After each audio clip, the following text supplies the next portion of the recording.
Setelah divonis 4 tahun penjara dan denda 1 miliar rupiah atas kasus yang dilaporkan oleh Reza Gladys, Nikita Mirzani kembali mencuri perhatian publik lewat sikap tidak terduganya di ruang sidang. Setelah majelis hakim membacakan putusan, Nikita Mirzani yang masih terlihat tegar dan tersenyum menghampiri hakim dengan niat bersalaman. Namun niat baik itu berbalik kekecewaan ketika hakim justru menolak menjabat tangannya. Memilih merapatkan kedua tangan lalu pergi meninggalkan ruang sidang tanpa menoleh sedikit pun. Momen tersebut terekam dan viral di media sosial, memunculkan gelombang kritik terhadap sikap hakim. Banyak netizen yang budiman menilai tindakan itu mencerminkan kurangnya profesionalisme dan netralitas seorang pengadil. Mereka berpendapat bahwa meski Nikita Mirzani adalah terpidana, seorang hakim tetap wajib menunjukkan etika dan sikap manusiawi. Netizen yang berbakti pun ramai menyindir sistem hukum Indonesia yang dinilai penuh gengsi dan tidak adil.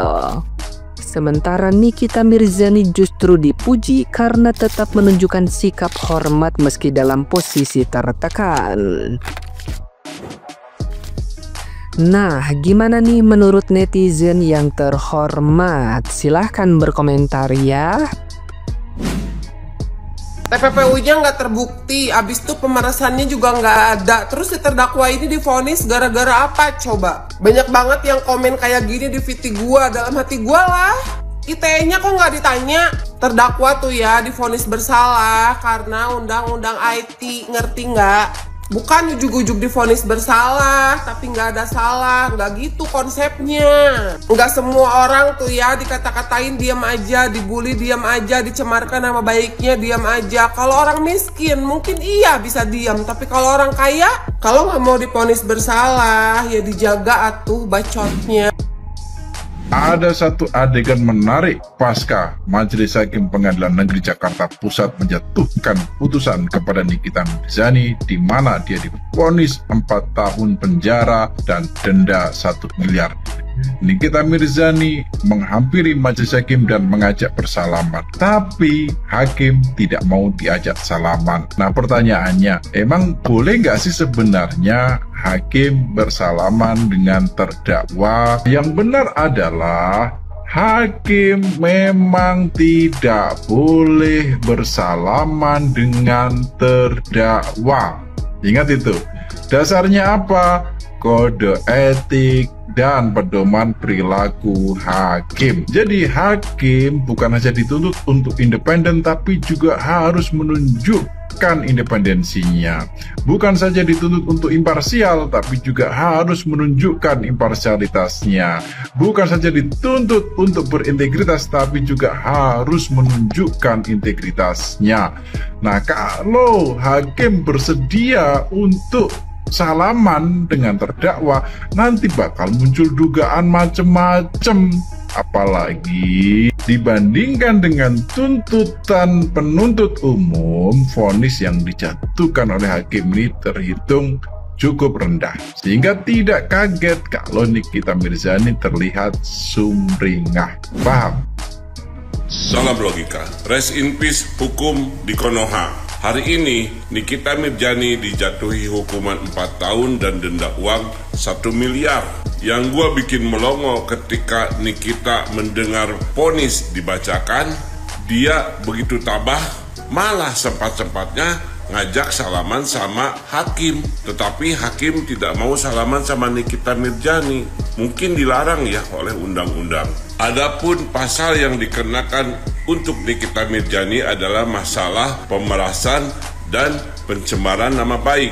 Sedangkan pasal pencucian uang itu tidak terbukti. Aneh saja sih menurut gua, dari awal orang yang merasa diperas itu, dia yang pertama-tama memohon, meminta-minta untuk dipertemukan sama si pengancam.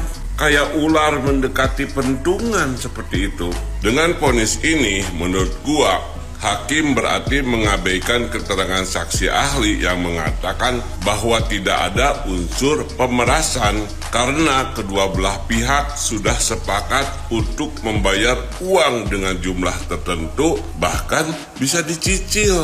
Lalu masalah barang yang akan dibongkar rahasianya karena barang tersebut bisa merusak wajah dan tidak punya BPOM, dan itu yang membuat takut si RG.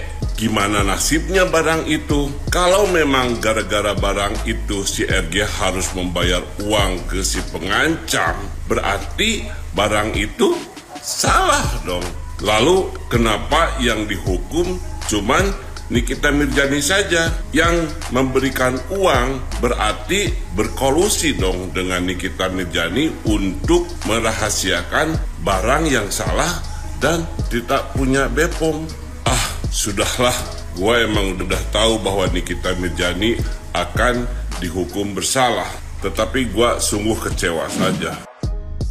Iyalah, gue juga bakal alergi salaman, apalagi hakim yang telah menyaksikan betapa marwah pengadilan telah diinjak ya, telah dihina oleh seorang namanya si Marijan. Dan hakim sangat amat baik, hanya 4 tahun meskipun TPP-nya nggak terbukti ya, meskipun menurut saya itu memang modus ya untuk cari uang seperti itu. Tetap kejahatan ya, dari dulu teriak-teriakin orang, ancam-ancam orang, terima duit, itu tetaplah kejahatan. Dan itu kan tidak juga dilaporin kan ke pajak.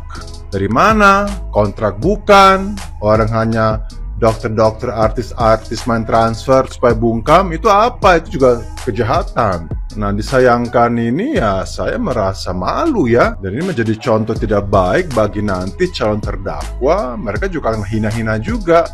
Si Marijan ini bisa maki-maki jaksa, maki hakim, semua di hakim, teriak-teriak, gue juga bisa dong. Jadi sebenarnya saya rasa malu terhadap pengadilan. Kenapa tidak bertindak tegas?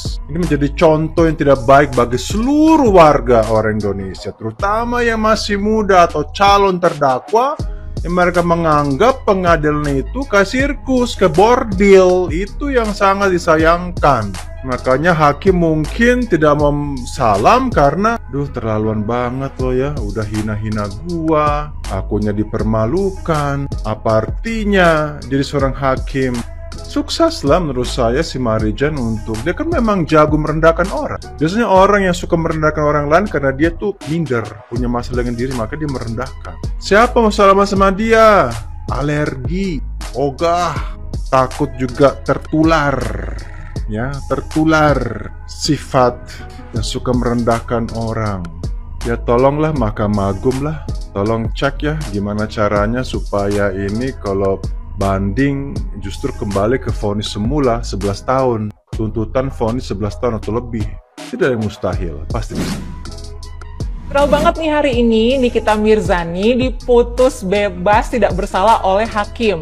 Tapi itu adalah hayalan semata, itu halu dari para pendukungnya. Hari ini nyatanya hakim lewat Pengadilan Tinggi Jakarta Selatan memutuskan bahwa Nikita Mirzani telah terbukti secara sah dan meyakinkan melakukan tindakan pemerasan.